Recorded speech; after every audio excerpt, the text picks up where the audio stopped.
And Torrey Hunter injured himself going over the wall.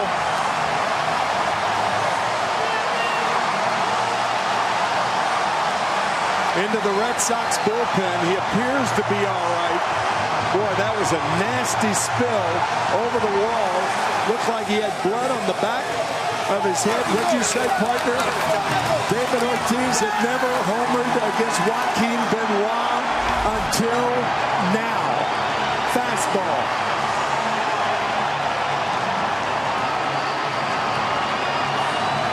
He's been as clutch, maybe more clutch than any hitter in the game in October since he came to the Red Sox. Hitter, another bat's got to be added. The 2-1 on the way and a high fly to right field. Hayward driven back, still backing up, all the way to the wall. Can't get it, and it's into the bullpen. Man, did that carry. And Benintendi has tied the game. Boy, you thought for a split second Hayward, who's a Gold Glover, might have a shot to make a sensational catch, but he couldn't get to it. Well, last night's 8th inning win for the Red Sox stirred up memories of this in the 8th inning of the American League Championship Series in 2013. The Big Papi Grand Slam, and a famous man made in Steve Horgan, who still is the officer out in the bullpen at Fenway and stands by with our J.P. Morosi. Thank you, Joe. And Officer Horgan, last night's game, Mitch Moreland's home run, a high arcing ball into the bullpen just outside the reach of a Tigers right fielder. What did that remind you of? Just reminded me of Torrey Hunter in the same trajectory. It was coming right in the bullpen. I can't help myself. I get excited, especially home runs in the bullpen. Officer Horgan, how often are you reminded of that home run by Big Papi? Almost every game. Everyone wants a picture or mentions it or they were at the game. What is the coolest request that's come your way in your life because of that night? It's been a lot of requests. Riding on the tugboat with Mr. John Henry and his wife when they won the 2013 World Series. That was pretty cool.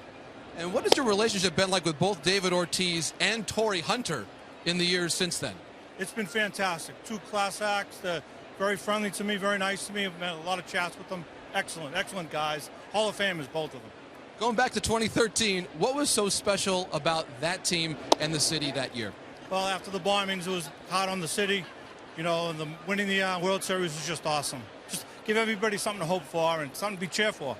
Last one for you. As we see the gentlemen below us here in the bullpen having a little fun with us, how much fun is it to have worked with them now for 25 years at Fenway Park? They've been great. The Red Sox are great. The fans, everyone here is great. The bullpen guys, the Crowns crew, everyone. It's awesome. It's an awesome feeling. Officer, thank you so much. Thank you very much. Joe, back to you. All right, JP, great stuff. You know they have a Steve Horgan bobblehead they did here a while back? With the pose. Right. So I was here in 2014 when I played for the Red Sox. And still, whenever someone hits a home run for the Red Sox, he still does that pose. He always, for some reason, has his left hand closed and his right hand open. And I asked him, you know, Officer Horgan, why do you do that? And he goes, I just didn't know what to do. I don't know what to do with my hands. So that's what he does now every time. Josh Rutledge leading off this inning against Verlander with a shot into center for a base hit. Wonder if you can go back and find pictures from when he was a kid exclaiming if he had the same thing. That's just kind of in his DNA. He is famous. He said he's famous. JP said he's famous, and he signs pictures out in the bullpen of that picture, that shot. See, there you go. The guy just gave that perfect time. But he had two open fists. He needed to clench the left. That guy's not a true fan right there. Police officer made famous at Fenway is retiring. You may remember Officer Steve Horgan in the bullpen when he threw up his hands in excitement after David Ortiz hit the grand slam in a 2013 playoff game. Well, fans still line up to take selfies with the officer. The Globe reports the 33-year veteran will retire in January. He says he wants to take up baking. Fans still line up, though, to take selfies with him. He told the Globe he's taken about 25,000 in the last 5 years. Of course, I found him, and I had to take a selfie. He was so nice. He literally just stands at Fenway Park with his arms up, and people just rotate and stand next to him. Man, he should be getting paid or something for those pictures. Yep, that's what he needs to do. Yeah.